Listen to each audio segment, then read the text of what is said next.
उसके कांटे दूर से देखो, मतलब देखो अगर हैंडल करना होता है तो वो कांटा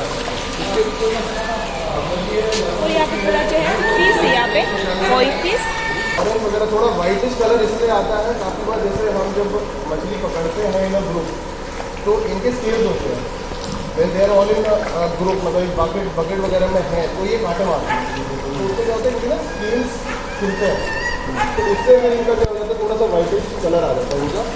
अदरवाइज इनका जनरली कलर डार्क ग्रे और बाकी वाइट को देखो थोड़ा बहुत ऐसा हो जाता है, कोई और एक्स्ट्रॉर्डिनरी कलर है, that is all due to a pregnancy. वो तो देखो किसी भी जैसे ह्यूमन्स में भी है हर तरह के कलर होते हैं, एकदम एक्सट्रीमली पेल वाइट बच्चे भी इंडिया में होते हैं, अदरवाइज इंडियन का कलर ब्राउन है, तो वो सिमिलर कॉन्सेप्ट होती है। और जैसे पंगास होती है, पंगेशियस का जो है वो भी डार्क कलर है, उसका ब्लैक है, बट पंगेशियस में भी आई थिंक हमारे में अभी है या नहीं आई, पहले थी एकदम एक्सट्रीमली रेडिश या वाइट कलर की पंगास भी होती है मार्केट में, यहाँ तो नहीं, बट अगर मंडी में मार्केट में जाओ तो देर आर सर्टेन मार्केट जहाँ पे उसको ना अलग एक स्पेशल पंगास बोल के बहुत अच्छे दाम में प्राइस में सेल किया जाता है, लेकिन होती वो वही है प्रेगनेंसी डिफेक्ट, वो बेसिक प्रेगनेंसी डिफेक्ट है, अदरवाइज उसमें ऐसा कुछ स्पेशल होता नहीं है, सेम टेस्ट सेम सब कुछ एक्स्ट्रा होता नहीं है। तो वो भी हर फिश का वही है, वो हर एनिमल का या किसी भी क्रीचर का बोलो, हर किसी का वो है एक अलग डिफरेंट कुछ ना कुछ हो ही जाता है, इसमें हमारी पंगास है। तो अभी सर यहाँ पे तो कितना फीस है अभी टोटल अभी इसमें? अभी आई थिंक समवेयर अराउंड 12,000 होगा, बाकी 12,000 इसका टोटल कैपेसिटी 90,000 लीटर का, कितना? 90,000। सर कोई फिश का वेट कितना होता है? हाँ जी, वेट कितना होता कोई है? फिश का वेट सेलेबल 100 ग्राम प्लस आ जाता है, जैसे ये मैंने पकड़ी थी ना, हाँ अभी इससे थोड़ा सा अगर लाइक ये almost I think it was 4 inches, तो ये ऑलमोस्ट 6 इंचेस का आ जाएगा, तो ये सेल होगा, सेलिंग होता ना? सेल होगा मार्केट में या ज्वालापुर में इसका cost I think somewhere around 550 to 600 rupees के जी है। बट प्रॉब्लम क्या है इसको सेल करने का कि नॉर्थ इंडियंस को फिश खाना नहीं आता, हाँ ये बात तो है। ये डेमोग्राफी डिफरेंस है। हाँ ये बात जो साउथ में अगर आप जाओगे तो वो पंगास प्रेफर नहीं करते, वो स्केल्स वाली फिशेस प्रेफर करते हैं, इसमें स्केल्स होते हैं तो it is a little hard to cut, उसको पहले स्केल्स निकालने पड़ते हैं, स्केल्स पूरे उसको छिलना पड़ता है, तो वो हार्ड होता है, तो हम लोग नहीं करना पसंद करते नॉर्थ इंडियन जिनको मछली खाना नहीं आता, जो बंगाली बैकग्राउंड से हैं या साउथ से हैं उनको पता है, जो सी शोर से है वो यही फिश खाते हैं, तो थोड़ा सा आप सारे बंगाली हैं तो आप लोग पता हो, फिर आई थिंक सारे नहीं है, कोई बात नहीं, मैं वैसे बता रहा हूँ कि थोड़ा सा साउथ रीजन में जाओगे या सदर्न रीजन में या कोस्टल रीजन में जाओगे तो वहाँ पे स्केल वाली फिशेज ही खाई जाती है, पंगास वगैरह इतना मेरे को लगता नहीं खाई जाता है, बाकी तो यार जितना मैंने पढ़ा है, तो ये इसमें टोटल क्वांटिटी आपकी अभी है समवेयर अराउंड 10 to 12,000 फिशेज होगी, 2,000 फिशेस में लगता है 12,000 फिशेज 12,000 और मान लो अगर यहाँ पे सीट डाल दें तो कितना होगा फिर? सीड ये तो बहुत फिंगरलिंग होगा ना, ये तो लंबा हो गया थोड़ा सा। हाँ हाँ नहीं, हम लोग ने देखो ऑलमोस्ट 22,000 करीब फिश डाला था, तो उसमें से अगर लाइफ टाइम 2,000 की मोर्टालिटी लगा लो और बाकी काफ़ी सारा हम लोग ने सेल भी किया है, ये तो ऐसा हो गया कि हम लोग ने रोक दिया बिकॉज ऑफ द मेंटेनेंस, तो मेंटेनेंस के चक्कर में क्या होता है कोई फिश जो है वो इतना रेडिली सेल नहीं होती, जो पंगास मांगुर और 2-4 फिशेज हैं वो रेडिली सेल हो जाते हैं, but these fishes are not readily available और इतने लोग खाते भी नहीं हैं क्योंकि और एक्सपेंसिव भी है। हम लोग का ही यहाँ से प्राइस समवेयर अराउंड 350, जो यहाँ से हमारा जो प्राइस आता है wholesale price that is somewhere around 350, और मार्केट में लोग 150-200 रुपये वाली मच्छी खाते हैं, तो इसलिए हम लोगों ने रोका हुआ है because it's much easier to keep it here कि मार्केट में यार for no price at all loss में बेचने का अच्छा हम लोगों ने थोड़ा रखा हुआ है, और इवेंचुअली अभी थोड़े टाइम में निकलने लग जाएगी। और मतलब कितना महीना लगता है इसको ग्रो होने में, मार्केटेबल जो रेट होता है? मार्केटेबल देखो वैसे तो सबसे पहली चीज़ जैसे इंसानों में हर बच्चे की ग्रोथ अलग होती है ना, जैसे आप लंबे हो मेरी हाइट छोटी है ना, तो सेम कॉन्सेप्ट हर जगह है, तो उसमें क्या होता है कि बट एवरेज अगर आप मेरे को पूछो तो अगर आपने ऑलमोस्ट 10 ग्राम का बच्चा दैट इज 100 लाइन्स का बच्चा डाला है तो आपका almost 6 to 7 months 6 months average में आपकी सेल होने लग जाएगी, मे बी 5 months में भी सेल होने लग जाएगी। और कुछ लोग होते हैं छोटा बच्चा भी ले जाते हैं खाते हैं लोग, हर तरीके के लोग होते हैं, तो ये इसका है। और जनरली ये जो है आई थिंक पकौड़ों में फिश फिंगर और ये सब चीज़ों में ज़्यादा यूज होती है। पानी हाँ देखो इसका पानी का थोड़ा टीडीएस अप डाउन है क्योंकि अभी क्या है ना पानी में रोका हुआ दिक्कत होता है, तो हम लोग क्या करते हैं डेली बेसिस पर पानी मॉर्निंग में ड्रेन करते हैं, आज नहीं किया हुआ बिकॉज हम लोग पानी में ट्रीटमेंट किया हुआ है अमोनिया का, तो अभी किसी भी पार्ट में ब्रेक डाउन होता है you have to take the entire piece to the workshop या जहाँ पे भी है, और it is gonna cost you a lot and उसकी जो वेट है वो भी I think it is somewhere around कितना 7 टन 8 टन 7 कुंटल 8 कुंटल का है ना 7-8 कुंटल का वेट है। तो आप समझो उसको एयरलिफ्ट कराना पड़ेगा, ह्यूमन फिर लेके जाओ नहीं उसको, कर हाँ, उसको लेके जाओ, पूरी लेके जाओ। मशीन लेके जाओगे जो अभी हमारे साथ हुआ है। तो हमने क्या किया कि हम लोग ने पूरी मशीन को डिसेंबल असेंबल करने वाली मशीन बनाई है। अच्छा, जिस पार्ट में उसमें प्रॉब्लम होगा उस पार्ट को हम निकालेंगे और उस पार्ट को ही हम भेजेंगे चेंज करने। खुद से डिज़ाइन किया आप लोगों ने ये मशीन? खुद अच्छा, खुद से डिज़ाइन किया है।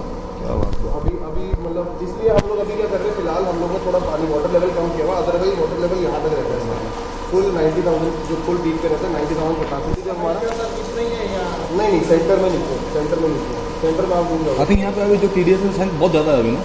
नहीं ज़्यादा नहीं है, मछलियों के लिए फेवरेबल है, हमारे लिए ह्यूमन कंजम्पशन के लिए फेवरेबल नहीं है। इसका अभी आई थिंक अमोनिया सामने अराउंड 4 होगा और मेरे ख्याल से pH होगा इसका 8 के आसपास के होगा, आसपास। क्योंकि मॉर्निंग में हम चेक करते हैं, डेली हम लोग का रूटीन रहता है मॉर्निंग में और इवनिंग में। और प्लस अभी तो हमारा अमोनिया का ट्रीटमेंट वगैरह भी चल रहा है, तो हम लोग का अभी फिलहाल तो सारा तो कंट्रोल पीएच का जब फ्लक्चुएट तो होता नहीं होगा ना यहाँ पे अंदर? फ्लक्चुएट होता है जब हम नया पानी भरते हैं। जैसे क्या होता है, जैसे अभी ये पानी है तो ये पानी इसका pH बढ़ेगा, बट थोड़े टाइम में क्या होगा, नया पानी डालेंगे तो pH there are certain times की 7.5 to 8.5 pH जो है मछलियों के लिए सही रहता है, स्टैंडर्ड एक एवरेज रेंज रहती है, 7.5 से नीचे भी आ जाता है। तो कुछ नहीं है, थोड़े टाइम में फिर उसके बाद pH तो देखो अपने आप कंट्रोल हो जाता है, बट pH ज़्यादा नहीं होना चाहिए, ज़्यादा होगा तो मछली मरने लगेगी। तो फिर क्या होता है, पानी पुराना पानी गंदा हो गया तो ड्रेन कर देते हैं। बट जब हमारा पूरा प्लांट 100% रोटेशन में चलता है, जैसे RAS पूरा रिसर्कुलेटरी एक्वाकल्चर सिस्टम पूरा रिसर्कुलेट होता है पानी, तब कोई दिक्कत नहीं होती। बट उसमें हम लोग 3 पॉइंट पे pH चेक करते हैं, टैंक्स में, अपने बायोफिल्टर में, और वापस से जो पानी आ रहा है टैंक में, यहाँ पे जो नल ये मतलब फिल्टर होकर के तीनों पॉइंट पे चेक करते हैं। तो पानी वैसे तो pH वगैरह कंट्रोल रहता है, बट मेजर जो मछलियों में इशू रहता है अमोनिया का रहता है, अमोनिया हमारा कंट्रोल है। अभी ये पानी गंदा हो रहा है बिकॉज ऑफ द स्लज, क्योंकि स्लज नीचे बैठा हुआ है, अभी फिल्टर नहीं हो रहा, स्लज नीचे बैठा है, जो भी ये आ रहे हैं, ये एक्सक्रीटा जो इनका है वो निकाल रहे हैं, वो सारे टैंक में चलता हुआ है। ऐसा मतलब कोई प्रॉब्लम तो नहीं हो रहा ना कि स्लज नीचे है, कुछ इफेक्ट हो रहा है, इसको स्लगिश हो रहा है, कुछ तो नहीं हो रहा ना? नहीं अभी कोई प्रॉब्लम नहीं है। एक्चुअली क्या होता है ना, उसमें ज़्यादा प्रॉब्लम होती है बॉटम फीडर, जो बॉटम फीडर ये सारी सरफेस फीड है, ये आपका तभी इसमें सारा फ्लोटिंग फीड डलता है, ऊपर आके ये फीड अपना करके जाती है, तो इनको ज़्यादा प्रॉब्लम होती है। हालांकि ये नीचे बैठी रहती है, बट ये फीड करने ऊपर ही आती है, और सेंटर में थोड़ा डेप्थ है, तो वहाँ पे जो बड़ी फिशेज होंगी, थोड़ी बड़ी होंगी, तो छोटी छोटी ऊपर रहती है, बड़ी फिशेज जो होती है पानी का प्रेशर लेती है, वो सेंटर में नीचे बैठी रहेगी। अच्छा, हाँ, वो अपना नीचे बैठी, वो पानी का प्रेशर लेती ऊपर आती है, एयर लेने के ऊपर आती है, आप देख रहे हैं ना बुलबुले बन रही है। ये अपने गिल से भी सांस लेती है ना, ये सरफेस से भी, तो जरूरी नहीं डायरेक्टली सिर्फ पानी से, ये ऊपर से भी डायरेक्टली भी लेती है। जैसे अगर इसमें ऑक्सीजन कम हो जाए, ऑक्सीजन लेवल कम होता है या कुछ भी होता है, तो प्रॉब्लम तो फिर हमारा ब्लोअर लगा हुआ है, तो ऐसे 24/7 हमारा ब्लोअर लगे रहते हैं, 24/7 चलते रहते हैं, जेनसेट चला हुआ है और 2 मोटर लगी हुई है, शिफ्ट होता रहता है, कोई दिक्कत नहीं होती। तो ऐसा मोर्टालिटी बाकी तो देखो मोर्टालिटी है, होता रहता है, तो होगा ही, वो तो होगा ही। वो तो कर नहीं सकते उसको। हाँ, कोई सबसे ज़्यादा हार्ड फिश है ये। आगे चलते हैं, आगे और आगे लास्ट से टाइम आप लोग कर सकते हो, ग्राउंड में भी कर सकते हो, सकते हैं पानी का कैपेसिटी बहुत ज़्यादा है, तो बीच में कैपेसिटी प्रेशर ज़्यादा होता है।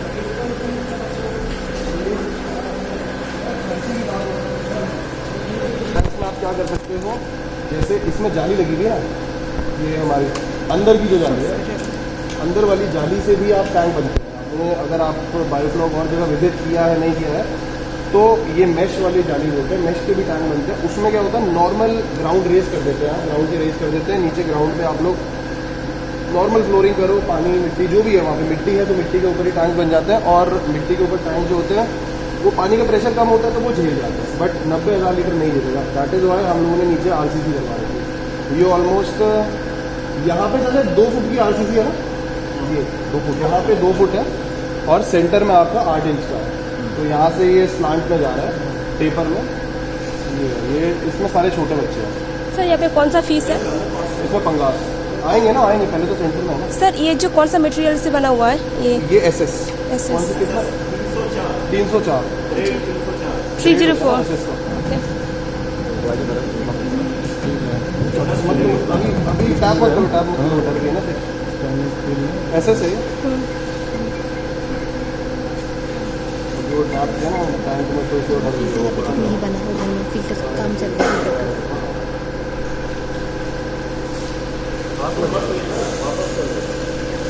ये एकदम हेल्दी बच्चा एक्चुअली। बस भरा हुआ है बस। हाँ ये तो सीट है बस भरा हुआ है। हाँ हाँ पंगे ऐसे ऐसे छोटे बच्चे हैं। ये बहुत ज़्यादा अच्छा है।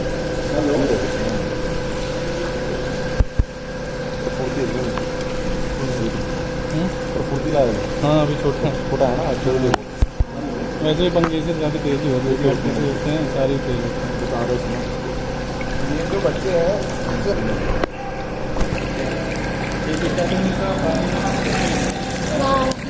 प्लैंकटन वगैरह बनाने के लिए नहीं वो इसमें नहीं, वो इसमें वो बायोफ्लॉक में फ्लॉक्स बोलते हैं उसे, इसमें नहीं होता वो। उसमें तो प्लैंकटन वगैरह खाती है ना फिश, इसमें तो नहीं है। इसमें तो प्योरली फीड बेस्ड है। मतलब पानी और खाना। हाँ करेंगे लोग। ये 100 लाइन्स का 10 ग्राम।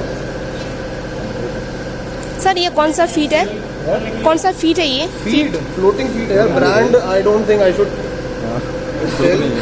ब्रांड से मतलब मत रखो। फीड फ्लोटिंग फीड है, नॉन वेज बेस्ड। पंगास 32 ये देखिए, ये भी इनका डिफेंस मैकेनिज्म। ये राल जो छोड़ती है ना, ये सारा इसका डिफेंस मैकेनिज्म है। जब ये ट्रिगर होता है ना, हाँ ये जो म्यूकस जो ये छोड़ रही है, ये जब इनका डिफेंस मैकेनिज्म ट्रिगर होता है तब निकलता है तो ये सारा छोड़ देती है। अब देखो इसके पीछे लॉजिक क्या, तो इतना तो खैर मुझे भी नहीं पता, बट जितना जो लॉजिकली मेरे को लगता है वो ये है कि नेचुरल इन्वायरमेंट में जितना ज़्यादा फिश स्लिपरी होगी तो वो किसी से भी स्लिप कर जाएगी। जैसे मेरे हाथ से मेजर करके सारे टाइम में इक्वली डिस्ट्रीब्यूट कर देंगे। अभी हम लोग ने वेट किया हुआ सारा बच्चा एक साथ आ जाए, एक साथ थोड़ा बड़ा होगा तब थोड़ा निकालेंगे। वो बड़ा तो खैर हो ही रहा है वो, हो जाएगा। But with in 5 to 10 days हम लोग क्या करेंगे। अब ये बच्चा कंटेन हो गया, अब ये स्टेबल हो गया, इससे पता चल गया। अभी ये बच्चे जब पहले आया था, शुरुआत में ये बांग्लादेश बॉर्डर से कलकत्ता से आता है, वहाँ से ये मेरे ख्याल से कलकत्ता आता है, वहाँ पे ये रखे जाते हैं, किसी के पॉन्ड्स होते हैं, तो खुले इन्वायरमेंट में रहता है। यहाँ पे इसको एक छोटे सिक्लूडेड से और कंट्रोल्ड इन्वायरमेंट में रहना है। यहाँ पे फीडिंग करनी है, वहाँ पे वो प्लैंकटन वगैरह भी खाता है और खुद फीड भी खाता है और सारी ऑलमोस्ट ऑर्गेनिक चीज़ें खिला। हालांकि ये फीड वगैरह सब ऑर्गेनिक है, बट वहाँ पे क्या होता है, नमक और एंटीबायोटिक और ये सब चीज़ें नहीं चलती। वो नमक खिलाते हैं आपके और एंटीबायोटिक में हल्दी खिलाते हैं फीड में। यहाँ पे हम लोग हल्दी नमक नहीं खिलाते हम लोग। हाँ ऑब्वियसली, क्योंकि ये it's all an advance technology, तो हम लोग यहाँ पे फिर एंटीबायोटिक दवाई डलती है, ये सब चीज़ें डलती हैं। तो अब यहाँ पे अब क्या हो गया, बच्चा सारा स्टेबल हो गया। बच्चे को पता है कि अब मेरा यहीं रहना है मुझे, और यहाँ पे this is how I am suppose to eat and this is the entire environment, this is the entire premise जहाँ पे मुझे स्विम करना है, ग्रो करना है। तो अब it is all ready to sir dead fish है ये इसको निकाला जाएगा। मैं ही निकल देती हूँ।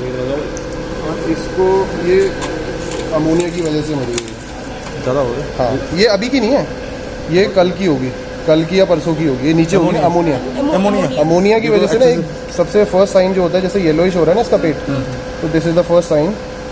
और ये पुरानी है, इसकी आंखें पूरी निकल गई ना। हाँ ये पुरानी है ना, पुरानी है, ये नीचे बैठी भी होगी ना। अच्छा ये और प्लस क्या होता है, हमारी इवन तो हम लोग की मोर्टेलिटी डेली बेसिस पे हम लोग क्लियर करते हैं, बट ऐसा होता है ना, इतना बड़ा टैंक है, कोई बच्चा सेंटर में है, कोई बच्चा ये जो फिश जो क्लस्टर में चलती है उसमें फंस गया है ना, तो ये बच्चा थोड़ा लेट ऊपर आता है। और जनरली क्या होता है, जैसी मछली मरती है, जब ताज़ी होती है वो नीचे बैठती है, उसके बाद जब थोड़ा सा डीके होने लग जाती है, जैसे अभी होने लगती है, ये it is not fit for consumption. अब इसको हम लोग फेंक देंगे। इसको या तो हम लोग मतलब कूट के मतलब इसका सूप वगैरह बना के कुत्तों को खिला देंगे, अदरवाइज हम लोग इसको बाहर फेंक देंगे। तो it is not fit for human consumption. Sir project का कॉस्ट, मतलब प्रोजेक्ट का जो कॉस्ट होता है सेटअप, जी सर सेटअप बजट तो देखो यार ऐसा है, बजट हम लोग ये पूरा प्रोजेक्ट अगर हमारा it is still we are building ना, बट जो हम लोग का इनिशियल हम लोग का it was somewhere around 1.5 CR जो हमने लगाया। मार्केट में 60-70 लाख में भी लोग कर रहे हैं, बट एक मैं बात बताता हूँ, अगर आप 12,000 स्क्वायर फीट के एरिया में अगर कोई बड़ा प्रोजेक्ट सेटअप करते, इतने बड़े टैंक लगाते हैं, तो देन बाहर से भी कुछ एलिमेंट्स होते हैं जिनसे आपको डिफेंड करना पड़ेगा। मछलियों के लिए सिर्फ अमोनिया खतरा नहीं है, मछलियों के लिए ऊपर चिड़िया है और आसपास का एनवायरनमेंट है, लोग हैं, कहीं से भी लोग आते हैं। तो अब पत्थर फेंक दिया बाहर से, अगर ये खुला है, सपोज कीजिए अगर ये पॉली हाउस होता तो कोई भी दूर से निशाने मारता, बिल्कुल पॉली हाउस फट जाता और मेरा पूरा 3-4 लाख रुपए का पॉली हाउस बर्बाद हो जाता। इसके ऊपर मुझे 30 लाख का ये पूरा सेट लगाना पड़ा, ये ऊपर का। हाँ पूरा, it is somewhere around 25 to 30 lakh से हम लोग पूरा सेटअप है।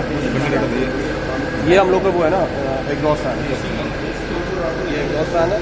तो ये सब चीज़ें होती हैं, दैट इज़ वाई अगर आपको बेस सिर्फ सेटअप ही सेटअप है तो it is somewhere around I think 70 lakhs around, इतना तो मैं मानूंगा।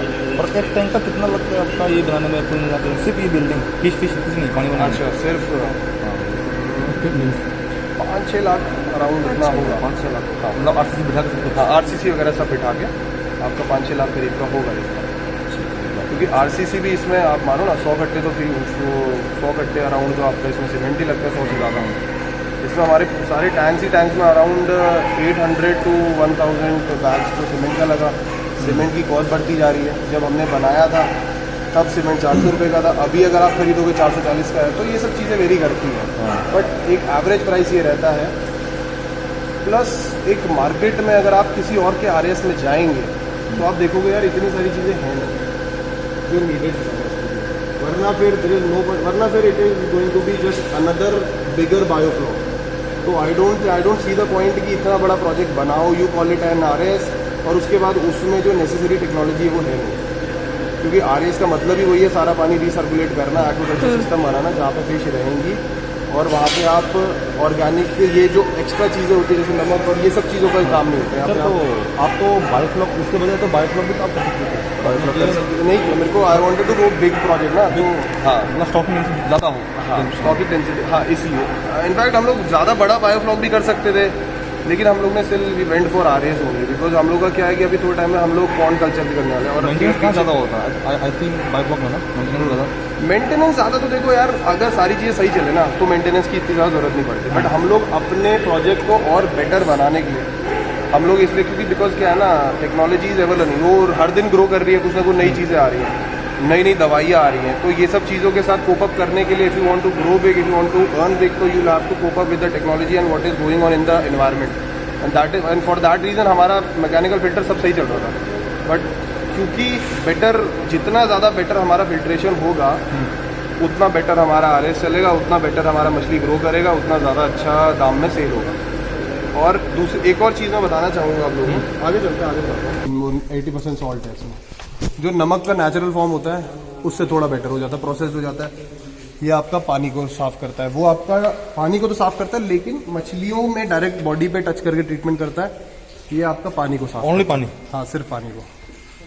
पानी में अगर हार्मफुल बैक्टीरिया वायरस है तो ये आपको ये वो उसको साफ करता है। प्रोवेट का है ये, ठीक है। उसके बाद अगर वो हमारा जो अमोनिया टेस्टिंग किट है वो हमारा वाटर पैरामीटर टेस्ट होता है, ये तो आप लोगों ने देख लिया होगा, API का ही आता है। और क्या है, ये तो दोनों चीज़ें हो गई। हाँ, ये तो ऑक्सीजन बॉल है वगैरह वगैरह, ये तो वैसे जनरली टैंक्स में यूज़ नहीं होता इसका यूज़ होता है जब मछली का ट्रांसपोर्टेशन होता है। सपोज करो हम मतलब गाड़ियों वगैरह में, गाड़ियों में ज़्यादा लंबा ट्रैवल करना है तो ये डलता है ताकि मछलियों को ऑक्सीजन कम ना हो। सर एक दिखाना